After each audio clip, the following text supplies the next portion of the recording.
This is our second concert of our final concert of this season, and I should let you know, this concert tonight and last night marks the end of our fifth season in existence. We have, there are four of us that have been with us since the beginning. Would you raise your hands? Four that have been with us, Mr. Bird, Ms. Cadet, and Gregory Allen. That's kind of exciting. So we're going strong. We started out with 8 players, and I think we have 18 now. So we're doing real well. Yeah, thank you.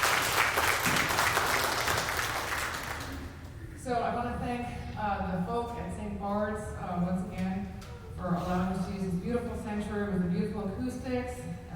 Thank you, William Biber, for your hours of helping us. I know I texted you late in the day, and I really appreciate you putting the sign up on the marquee and what you do for us. Thank you. Thank you, Mr. Thomas, for your videography services. And I'd like to introduce my wonderful staff now, Mr. Anthony Verge, my assistant director.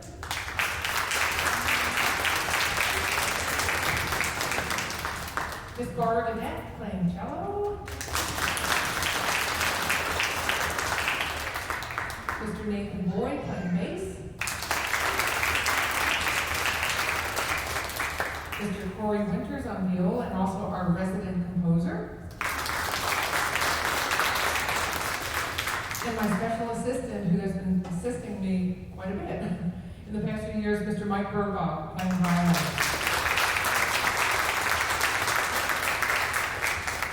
I wanted to invite you all to a reception afterwards, hosted by Susie and Mike Smith, right out here in the office suite. Please join us. We'd love to have you. Just a reminder, please silence your cell phones. That would be much appreciated. Thanks so much.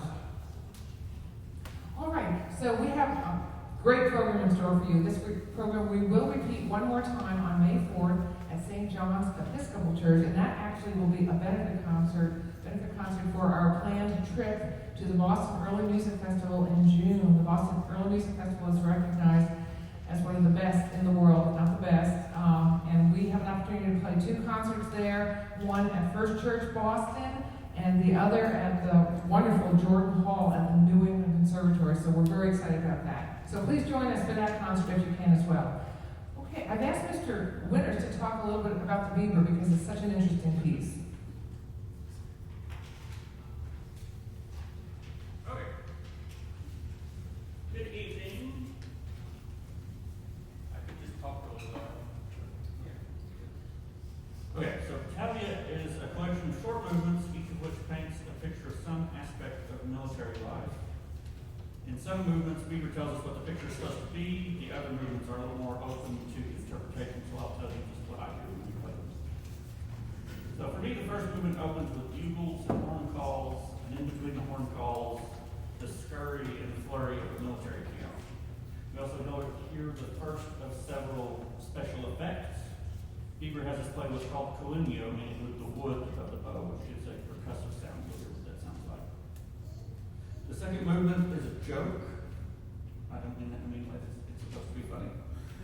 Biber's title translates to the dissolute company of all sorts of humor. So imagine a bunch of soldiers relaxing after a long day. They've had a few drinks, and they're all feeling like singing their own song. So Biber takes several folk songs and stacks them together, but they're in different keys or different types of signatures, and it just kind of sounds like a big old mess. We're doing it right. As Biber says in the footnote, this is all discordant, for drunkards often cry out in such different songs. The third movement adds another unusual technique, which is a left-hand pizzicato. The next movement Biber calls the march. The low strings emulate a snare drum, again using that collegno technique, but also by placing paper over the strings to get a buzzing sound. And over this marching beat, the solo violin plays rhapsodic flourishes. And here we see Biber as the virtuoso violinist, pushing the boundaries as he moves higher and higher up the fingerboard. The next movement is purely musical. It's a canon, so everyone gets to play the melody at some point. I wonder if there's a little joke about there being a canon in a piece about battles. Next is a slow aria with a high texture. To me, this one is like the night before the battle, where the soldiers sit around the campfire contemplating what's going to happen, which is followed, of course, by the battle. And as the violins and violas scurry around the battlefield, the basses and cellos play pizzicato notes notes that might represent the echoing booms of cannon fire. And finally, we end not with a joyous celebration of victory, but with a lament, which seems like an odd way to end this very fun, very playful piece. But maybe it's not so surprising when we remember that Biber grew up in the aftermath of a very destructive war called the 30 Years' War.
the Brandenburg Concerto featuring 2 violas. He wrote 6 of them.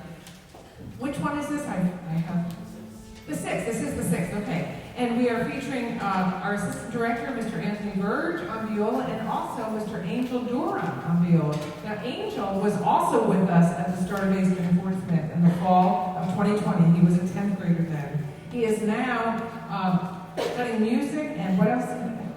Computer science at University of Arkansas Fayetteville. So we thought it would be really fun to have an alumnus play with us, and he will also be joining us on our Boston trip, playing the same piece with Mr. Verge.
next piece in the program is a Handel organ concerto. He wrote 12 of them, 2 different opuses. This is one from Opus 6 with our featured soloist, Mr. Ben Henderson.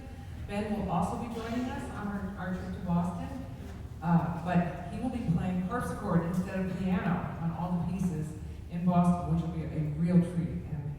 And he claims to be happy about the organ that he'll be playing at First Church. So we're excited to repeat this program in Boston. Hope you enjoy this.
Telemann Don Quixote, a marvelous work, and I've asked Mr. Winters to talk about this one as well.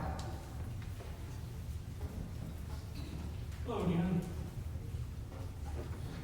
Don Quixote is often described as the first modern novel, and it was wildly popular when Cervantes published it in the early 1600s. If it came out today, it would be a New York Times bestseller. It would be Oprah's Book of the Month. It would be flying off the shelves. By the time Telemann was composing this piece in the mid-1700s, Don Quixote would have been a very well-known story, and we know that Telemann had a copy of it in his library. Has anyone read Don Quixote? Yeah. Not usually a lot of hymns there. That's a thick book. The novel tells the story of an older gentleman who has read so many books about knights and chivalry that he goes a little crazy and decides that he is one. He is a knight in shining armor named Don Quixote. So he wears a big metal bowl for a helmet. He carries a tree limb for jousting lance. He settles up his mighty war horse, which is called Rocinante, and is actually just a tired old farm horse. And of course, every knight needs his loyal squire. So Don Quixote recruits his neighbor, Sancho Panza, who is a poor, simple farmer. And so with Don Quixote mounted on Rocinante and Sancho on his humble donkey, they set forth to do good deeds.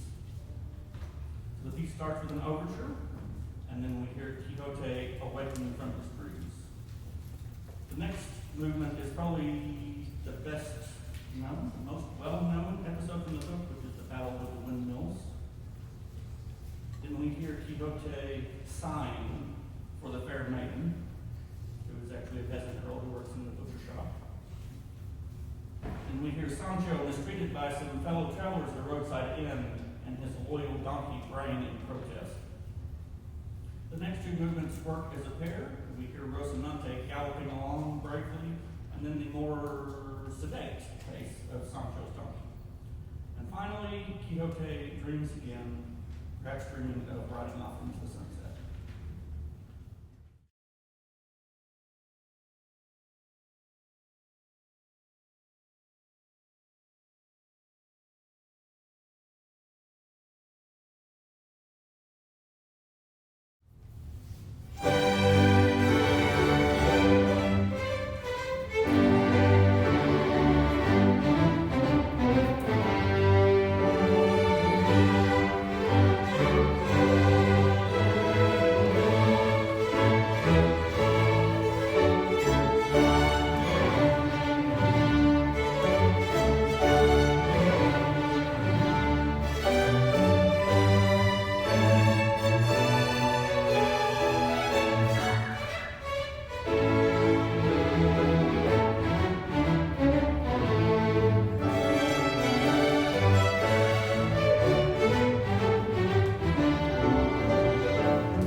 We have 4 seniors sadly leaving us, and I'd like to recognize them. Mr. Adrian Stahl, would you please raise your vote?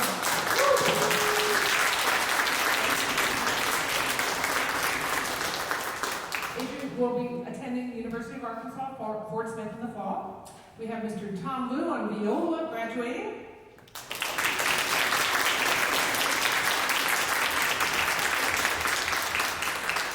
He is undecided, but he is thinking of either UCA or Berklee College of Music in Boston. We have Mr. Paul Doe graduating on cello.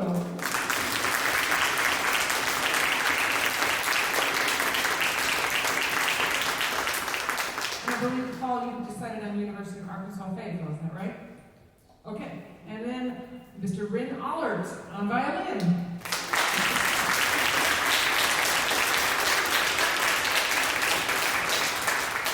And Rin will be attending Hendrix College here in Arkansas. We will miss them so much. They've been a wonderful part of this family. So our last piece is the Vivaldi concerto. It rips away. I hope you really enjoy it. Please come to the reception afterwards. And if you feel so inclined to help us with either our operating budget or our trip to Boston, there are bowls out for donations. There are several ways to donate. And for all of you that have helped thus far, we thank you immensely. We could not do this without you. Thank you for your support.